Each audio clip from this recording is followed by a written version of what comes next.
সম্মানীয় শিক্ষক মহাশয় ও সম্মানীয় অতিথি মণ্ডলী ও স্নেহের ছাত্ররা, সর্বপ্রথম সকলকে জানাই আমার আন্তরিক শুভেচ্ছা ও অভিনন্দন। আজকের আমরা এখানে উপস্থিত হয়েছি, এক সভা সাজিয়েছি এক বিশেষ দিনকে স্মরণ রেখে, যাকে স্বাধীনতা দিবস বলা হয়। 1947 সাল 15 আগস্টে ইংরেজদের হাত থেকে আমাদের ভারতকে স্বাধীন করা হয়। এই স্বাধীনতার পিছনে যদিও আমরা এখানে সুন্দরভাবে এবং সহজভাবে বসবাস করছি, কিন্তু হিন্দুস্তানে একসময় ইংরেজদের রাজনীতি এবং তাদের আইন দ্বারা হিন্দুস্তানি বদ্ধ ছিল। হিন্দুস্তানি ভারতী তারা নিজের আজাদিকে পুরোপুরিভাবে ব্যবহার করতে পারত না। ইংরেজ হিন্দুস্তানের মধ্যে একটি কোম্পানির দ্বারা হিন্দুস্তানে তারা কবজা করে এবং তাদের আইন কানুন হিন্দুস্তানের মধ্যে প্রচলিত ছিল। তারা হিন্দুস্তানের মধ্যে নিজের প্রভাব ফেলে হিন্দু মুসলমান ভেদকে এবং হিন্দু মুসলমানকে তারা দ্বন্দ্ব বাঁধাবার চেষ্টা করেছে। যখন মুসলমান এবং হিন্দু দুই জাতি দেখলো যে ইংরেজ আমাদের নিজের হককে কাটতে চাচ্ছে, নিতে চাচ্ছে, আমাদের পুরোপুরিভাবে আজাদি দিতে চাচ্ছে না, একত্রভাবে ইংরেজদের বিরুদ্ধে দাঁড়িয়ে পড়ল।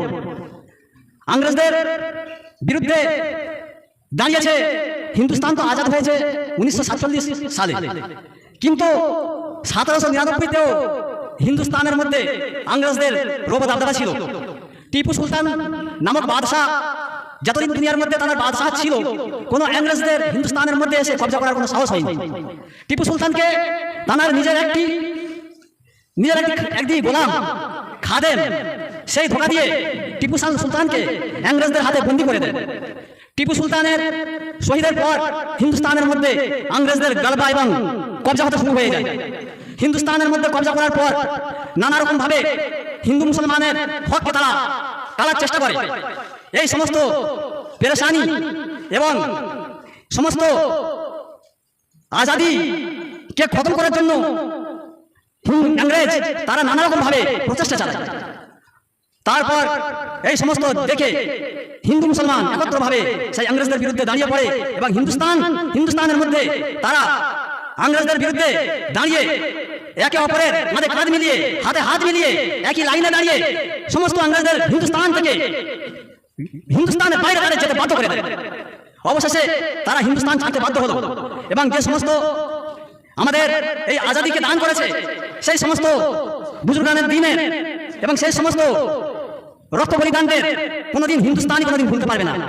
তাদের মধ্যে কিছু হিন্দুও ছিল, কিছু মুসলমানও ছিল, কিছু নয় বড় বহু হিন্দু মুসলমান সকলে একত্র হয়ে হিন্দুস্তানকে তারা আজাদ করেছে। যেমন হিন্দুস্তান রক্ত বলিদানদের মধ্যে ইতিহাসের পাতায় খুললে দেখা যায়, তাদের মধ্যে আছে নেতাজি সুভাষচন্দ্র বসু, ক্ষুদিরাম বসু, মহাত্মা গান্ধী, এছাড়া আরো অনেক হিন্দু মহাকর্মী তারা হিন্দুস্তানকে আজাদ করেছে। মুসলমানের লিস্টে হিন্দুস্তানের ইতিহাসের পাতায় দেখা যায় টিপু সুলতান, আল্লামা ফজলুল খায়রাবাদী, আশফাকুল্লাহ, কিফায়াতুল্লাহ, এছাড়া আরো অনেক সহকর্মী এবং দেশপ্রেমী তারা দেশকে আজাদ করতে তারা একে অপরের লাইনে দাঁড়িয়েছিল। আজকে আমরা তাদেরকে ভুলতে পারবো না। তারা দেশকে আজাদ করেছিল, তারা একে অপরের রক্তকে, একে অপরের জাতি বিভাগীকে জাতকে রাখেনি, বরং একে অপরের সঙ্গে কাঁধ মিলিয়ে সকলে একত্রভাবে হিন্দুস্তানকে আজাদ করেছিল। সেই সমস্ত রক্ত বলিদানদের, দেশপ্রেমীদের, তাদের নীতির উপরে আমাদের সকলকে চলা উচিত।